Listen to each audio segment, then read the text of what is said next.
Jake had been alone on the alien planet for almost 2 years. No cities, no humans, no rescue. Only thick purple forests, strange creatures, and silence that could drive a man mad. He had learned to survive. Barely hunting, building, fixing old tech that barely worked. His old ship was nothing now, just scrap. But Jake was alive, and that was more than most could say. One evening, as orange suns dipped below the mountain ridge, Jake set his trap high-tension wire and motion sensors, placed carefully near a small water source. Something big had been walking there lately. Heavy footprints, deep claw marks. He thought it might be a predator. Maybe even a new meat source. "Just don't be too smart," Jake whispered as he armed the net trap. "I need dinner, not a fight." He returned to his shelter, a half-buried pod built into a rock cave. He ate a protein bar, checked his broken comes against till no signal and went to sleep under his solar blanket. That night, he dreamed of Earth, of laughing in the rain, of a woman's voice. But the dream was broken by a sharp ping signal. The trap had been triggered. Jake jumped up, grabbed his old rifle, and rushed into the early morning mist. His breath was white in the cold air as he pushed through the vines and thorns. The trap site came into view. He raised his weapon, then froze. It wasn't a beast. It wasn't a predator. It was a girl, an alien girl, small, thin, wrapped in torn cloth. Her large violet eyes were wide with fear, and her four-fingered hands trembled as she hung tangled in the net. Her skin was pale blue. Her silver-white hair was long, dirty, and matted with leaves. She had strange markings on her arms, like symbols burned into the flesh. Jake lowered the gun. She began to cry. "No, no, please, not again." She whimpered in broken human standard. Her voice was soft, childlike, but her words were full of fear. If you eat me, please make it quick." Jake stepped back in shock. "Eat you? What? No, I'm not." But she didn't believe him. She closed her eyes, her body shaking violently. She was waiting for pain. Jake dropped the weapon fully now, hands up. "Hey, I'm not gonna hurt you, I swear. I didn't know. I thought I was catching an animal, not a person." She didn't respond, only curled into herself as much as the net allowed. Slowly, carefully, Jake moved toward her and pressed the release on the trap. The net loosened, and the girl collapsed onto the wet grass. She didn't run, she didn't fight. She just lay there, breathing fast, like a bird too tired to fly. Jake knelt beside her. "Can you stand?" She looked at him. Her lips trembled. "If I run, you'll hunt me again." "No, I won't," he said softly. "I promise." Silence then. Slowly, she nodded. Jake wrapped her in his thermal cloak. She flinched, but didn't resist. He carried her back through the forest. She was light. Too light. Her bones pressed against his arms. She hadn't eaten in days, back in the shelter. He gave her a dry blanket, a heater cube, and placed a ration bar near her. She didn't touch it. "You can eat," he said, but she whispered, "You want me to be fatter first, so I taste better." Felt a cold pit in his stomach. Who had done this to her? "No, that's not why. I'm not God. No, I'm not like that." She didn't answer. She just stared at the floor, her arms around her knees, as if trying to disappear. Jake sat a few feet away, watching her with a mix of confusion, guilt, and quiet anger. Not at her, but at the people who made her think humans were monsters. "I don't know who you are," he said, "but I swear, I'm not your enemy." Her eyes lifted slowly. For the first time, there was a flicker of something other than fear, not trust, but maybe doubt, a seed of hope. She spoke again, quiet as a breath. My name is Zira. Jake gave a small smile. I'm Jake. And for the first time in years, he wasn't alone. Jake sat near the small heater, watching. The alien girl from across the room. Her name's era code in his mind. She hadn't moved much since he brought her in. She sat in the corner, wrapped in his old thermal blanket, still shivering. Not from the cold, but from fear. The food bar was still untouched. You need to eat, Jake said softly. Zero didn't look up. She kept her knees tight to her chest. Her silver white hair had dried, but was still tangled. Her skin looked even paler under the soft light of the shelter. He tried again. I'm not going to hurt you. I didn't trap you on purpose. I thought it was a wild animal. Still no response. Jake sighed and stood up. He went to a container, opened it, and took out a second food bar. He tore it open, took a bite, chewed loudly, and then sat back down. See? Not poison, just terrible taste. He made a face and pretended to gag. A small attempt at humor, but Zero only flinched, curling tighter. Jake's smile faded. Look, he said, voice quieter. You're safe here. No one's going to eat. You're not some thing. Zero finally looked at him just for a second. Her eyes were deep, violet, shining with unshed tears. You don't want me to be meat? She whispered.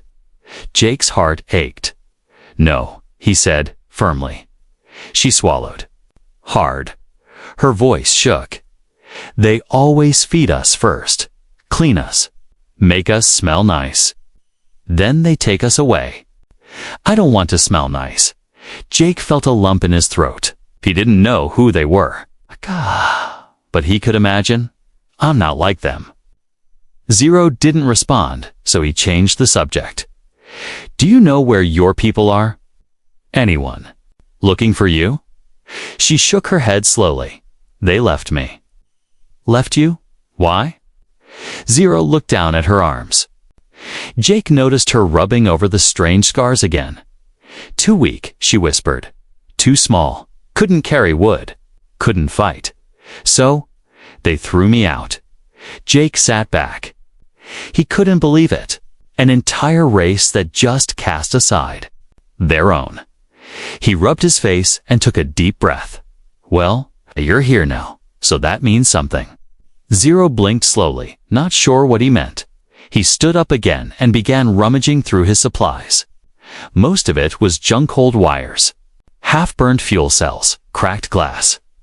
But he found a clean cloth, a canister of warm water, and a small brush. Okay, let's try something different, he said. Zira tensed as he came closer, but he sat on the floor a few feet away. He opened the canister, dipped the cloth, and began cleaning his own arm. Then his face. Then used the brush on his tangled beard. See, he said. Not for show, just basic cleaning. She watched him carefully.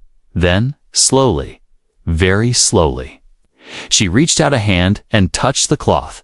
Jake froze. Zero pulled it back quickly. Sorry, no, it's okay. You can use it if you want. She hesitated, then took the cloth.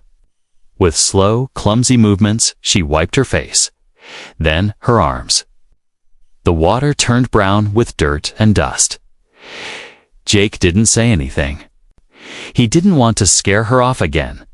After a few minutes, Zero sat back, breathing heavier now, and then she picked up the food bar. Jake held his breath. She sniffed it, bit into it, chewed, her face scrunched up. And she coughed a little but she didn't spit it out. Jake laughed. Yeah, tastes like old leather, right? Zira stared at him for a moment and gave the smallest smile. It was brief. It vanished quickly. But he saw it. He saw it. Later that evening, Jake gave her a fresh set of old clothes. Soft fabric, too big for her, but warm. She accepted them, silently, and changed behind a curtain. When she came back out, Jake tried not to stare. She looked fragile, thin, like someone who had been through too much in too little time. She sat near the heater. Again, Jake offered her a cup of warm root tea. She took it with both hands, sipping slowly. The silence between them was no longer heavy. It was gentle. "Zira," Jake said after a while, "I'm going to help you. You don't have to be afraid anymore." She looked at him, confused. "No one says that to me. They say stay useful or don't talk, but not that."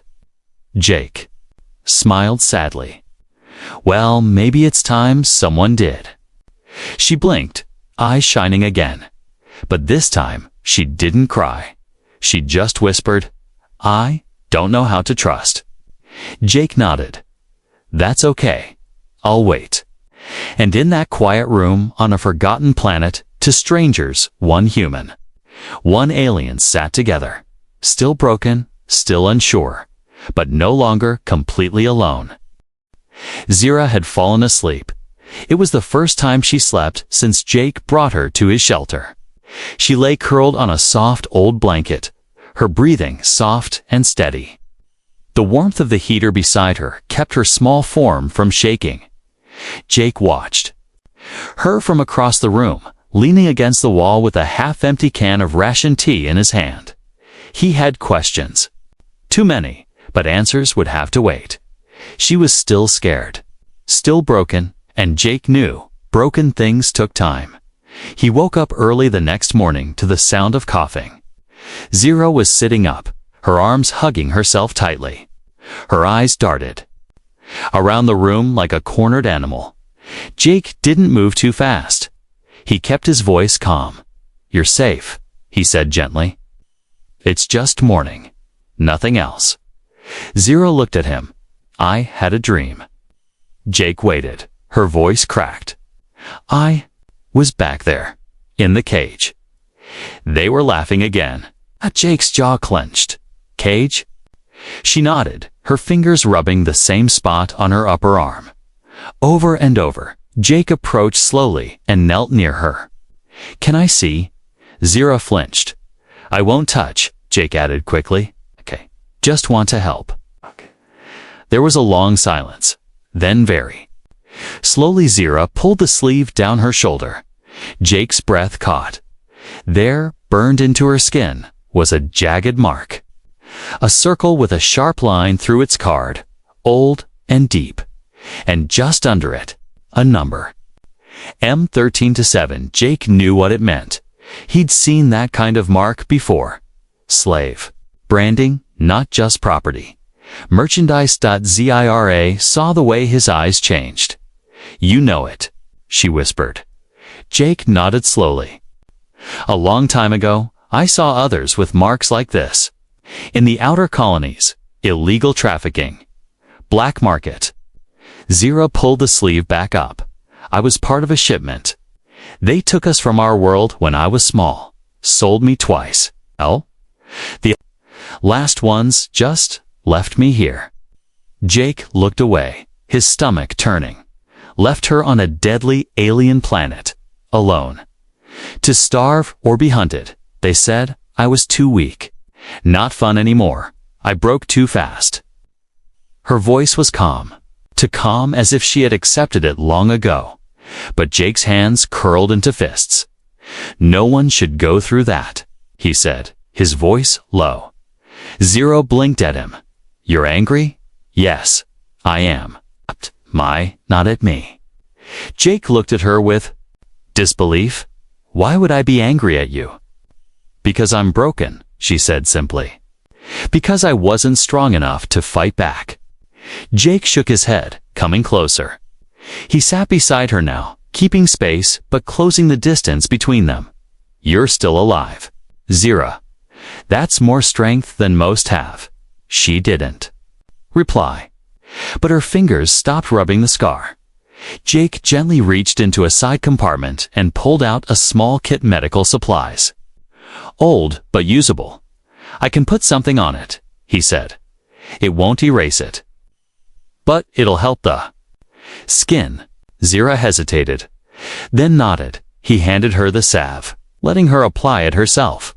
As she spread the cream gently on the scar, she whispered, "You didn't ask who bought me." Jake looked at her, serious. "I don't care who they were. I care." "That you're free now?" Her hand paused. "Am I?" "Yes," Jake said. "No cage, no chains, no owners." Zero looked around the small shelter. The walls were rough, the air cold, the food dry and tasteless, but for the first time, she realized there were no locks, no guards, no orders, shouted, just one man, who looked at her like she was a person. "I don't know what to do now," she admitted. Jake gave a soft smile. "Then take it one day at a time. You can stay here. Eat, sleep, heal. I won't ask for anything." Zero looked up. Her eyes were unreadable. Nothing. She lowered her head. In a quiet voice, she said, "You're strange, human." Jake chuckled. "I get that a lot." Later that day, while Jake worked on repairing a broken sensor outside, Zero wandered the edge of the forest nearby. She stayed close, but no longer looked like she was waiting to run. She watched birds with feathered wings, the color of fire. She touched the bark of glowing trees. She looked up at the sky, two suns hanging high, casting twin shadows. Jake watched her from a distance. She was still skinny, still cautious, but for the first time since she arrived, she stood straight, and when she turned to him, he saw something new in her eyes. Not fear, not confusion, just curiosity. As night fell, they shared a small meal of rehydrated stew. Zero ate slowly, but she ate. She asked a question about Earth, what it smelled like, what clouds tasted like. Jake answered everything, and when Zero yawned, eyes half shut, Jake offered her the bedroll again. She took it, no questions this time. As she curled under the blanket, she whispered, "Thank you for not being like them." Jake didn't reply out loud. He just nodded once, and as the night grew quiet again, stared into the stars, wondering just how many more like her were still out there. Jake was adjusting the motion sensors outside the shelter when the alarm blinked red. A soft ping-ping echoed on his wrist console. Something or someone had entered the outer perimeter. He stood still. The signal showed it wasn't a small creature. The weight reading was too heavy. It wasn't a bird, not a crawler. It was walking, steady, straight. His eyes narrowed. "Zero," he called into the shelter as he grabbed his rifle. "Stay inside. Don't come out." But she didn't answer. He turned quickly. The door was open. Inside, the blanket was folded. The food untouched. Zero was gone. Jake cursed under his breath and sprinted into the trees, following broken branches and fresh footprints in the dirt. The sky above was clouded. No twin suns this morning. Only gray mist and a coming wind. "She ran," Jake muttered, heart pounding. "She thinks I'm in danger. Or maybe she is." Zero moved fast, but her legs were still weak. Every step felt like pushing through thick fog. Her lungs burned. Her feet bled, but she couldn't stay. Not after what she saw. A blinking light had appeared outside the shelter. A red signal. Zero had seen lights like that before. On the collars. The slave ships. The cages. It meant someone was coming. And they were never kind. She couldn't let them find her near Jake. If they did, they'd kill him. Just like they killed the last human who tried to help. She ran through the forest, not knowing where she was going, only deeper. Farther. Away. Branches scratched her arms. Cold mist soaked her skin. But still, she ran, until she slipped on wet ground and fell hard. Pain shot through her side. She gasped and looked up. Nothing but tall black trees and a sky that didn't care. Tears spilled down her cheeks. "I'm sorry, Jake," she whispered. Jake found her an hour later, curled beside a fallen tree. eyes half closed. Zira. She flinched and tried to stand, but her legs gave out. Jake dropped beside her and checked her pulse. Weak. But there, he took off his jacket and wrapped it around her. "What were you thinking?" he said, his voice trembling with worry. She didn't answer. "You could have died." "I had to leave," she whispered. "They'll come." They always come. Jake looked at her, confused. Who? The men with the mark. They track it. They always know. They found me once. They'll find me again. Jake felt cold. "You're saying that brand on your arm has a tracker?" Zero nodded weakly. "Deep inside, hidden, not just burned. They can find me. Anywhere." Jake carried her back to the shelter. Inside, he laid her gently on the bedroll, then turned to his tools. "Then we remove it." Zira's eyes widened. "What?" I said. "We'll take it out. The tracker. Whatever they put in you, we're going to dig it out." Zira trembled. "That's dangerous. It could kill me." Jake looked into her eyes.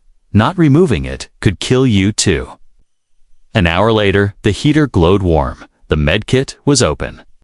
And Jake had sterilized his tools. He used his scanner to locate the chip under the scar tissue. It was small, no bigger than a grain of rice, but deep. Right near the bone. Zero lay still, biting down on a thick cloth. Jake looked at her. "You ready?" She nodded once. He took a breath and began. The room was quiet except for the soft buzz of the scanner and Zira's muffled cries. Blood dripped and sweat ran down Jake's forehead as he worked carefully. Gently, every motion precise. Minutes passed like hours. Finally. Click. The tiny chip came free and dropped into a metal bowl. Jake immediately sealed the wound and pressed a medical patch over it. Zero was pale, shaking, but breathing. Jake held up the tiny chip. "They can't track you anymore." Zira stared at it for a long time. Then she smiled. A real, tired, honest smile. That night, Jake tossed the chip into the fire. The flames hissed, crackled and swallowed it whole. Zero sat beside him, her head resting against his shoulder. For the first time, it wasn't running, she wasn't hiding, and for the first time in her life, she felt free. The fire was low. Jake added a few dry branches while Zira slept, her breath slow and steady. Her body was still recovering from the tracker removal, but the color had returned to her face. She no longer looked hollow, no longer looked like prey. Jake sat beside her, watching the stars through a small opening in the shelter's roof. The night sky shimmered with twin moons. For a brief moment, everything felt peaceful, until the sensor beeped again. Motion, north perimeter. Jake stood up, his body tense. The last time it was a false alarm. A tree falling. This time, it wasn't. At first, he saw only shadows. Then two figures stepped into view, tall, armored, and silent. Not animals, not scavengers. HUMANOIDS. Jake raised his rifle and activated the external speaker. "Stop right there. This land is private. Leave now." One of the men stepped forward. His voice was metallic and smooth, filtered through a translator. "We're not here for you, human. We're here for the product." Jake narrowed his eyes. "What product?" The second man chuckled darkly. "The marked girl. M13-7. She belongs to our syndicate. A rare model, stolen property." Jake's blood boiled. "She's not a product. And she's not yours." The first man tilted his head. "Then perhaps you would prefer compensation. She has no market value now, but we'll pay for the return. No questions." Jake's finger tightened on the trigger. "I'm not selling her. The man's voice changed, colder now. That was not a request. Inside the shelter, Zira had woken up. She heard voices outside, voices from her nightmares. She crawled toward the door and peeked out. The moment she saw the tall figures, her breath caught. The symbols on their armor, the voice patterns, the way they moved, they were the ones who left her. She felt sick. Her heart pounded. But she didn't scream. She didn't run. Instead, she looked at Jake. He was standing there, rifle aimed, jaw set, eyes burning with fury. And he wasn't backing down. The man stepped forward again. Move, human, or die with her. Jake didn't blink. You know, most people would run from people like you. We expected that. Jake smiled coldly. You expected wrong. He pulled the trigger. The rifle kicked, and the first man staggered back, hit in the shoulder. The second drew a shock blade and rushed forward. But Jake was faster. He rolled. Fired again, the shot hitting the man's leg. Sparks flew from the armor. Inside the shelter, Zero grabbed a stun rod. Jake kept for defense and stepped outside, knees shaking but firm. She watched as Jake wrestled with the second attacker. The man punched him hard, sending him into the dirt. But before the attacker could strike again, Zero screamed and swung the stun rod with all her strength. The electric pulse hit the man's backhand. He dropped. Stunned, Jake stood, groaning. Thanks, Zero was shaking. They'll call more, they always do. Jake looked at the fallen men. Not this time. He took their comms and crushed them underfoot. Then he dragged the bodies away from the shelter, leaving them tied near the forest edge, alive, but unable to move. Back inside. Jake leaned against the wall, breathing hard. His lip was bleeding. His arm bruised. Zero sat beside him, quiet. Eyes wide. They said you'd sell me, she whispered. Jake looked at her. Do I look like I'd sell people? She gave a small, sad smile. No, but I've never seen anyone fight for me before. Jake reached into a medkit and cleaned his wounds. Then remembered this night. Zira, you are not property. Not anymore. Zira stared at the floor, then looked up. You fought them, knowing they were dangerous. Why? Jake shrugged. Because someone had to. She leaned against him, slowly, gently. Then, let it be you. Jake blinked. What? Zira closed her eyes. If someone has to protect me, I want it to be you. That night, Jake added more locks to the shelter and upgraded the sensors. Zero helped. Her hands still shaking, but steady enough to hold tools. There was something different in her eyes now. Not just fear, but fire and trust. For the first time, she wasn't just trying to survive. She was ready to fight too. The forest was too quiet. Jake stood outside the shelter at dawn, eyes scanning the tree line. Birds had stopped singing. No wind. Even the air felt tight, like something was waiting to strike. He tightened his grip on the old rifle. Inside, Zero was gathering supplies. Her wounds from the tracker removal were almost healed, but the memories weren't. She had changed, though.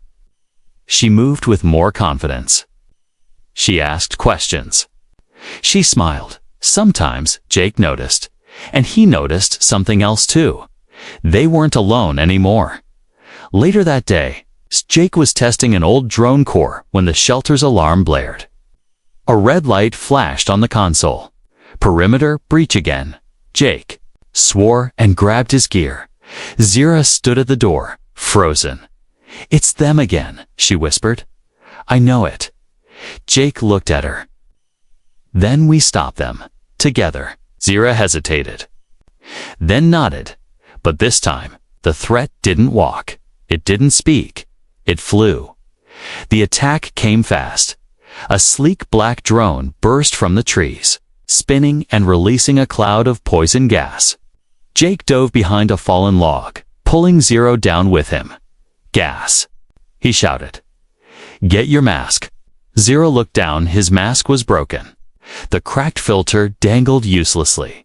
She had hers, only one. "No." Jake shouted as Zero reached toward her own mask. But she didn't stop.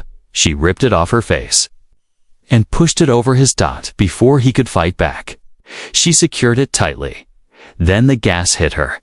Zero gasped, her hands shaking. The chemical cloud wrapped around her like fog, burning her lungs, stinging her skin.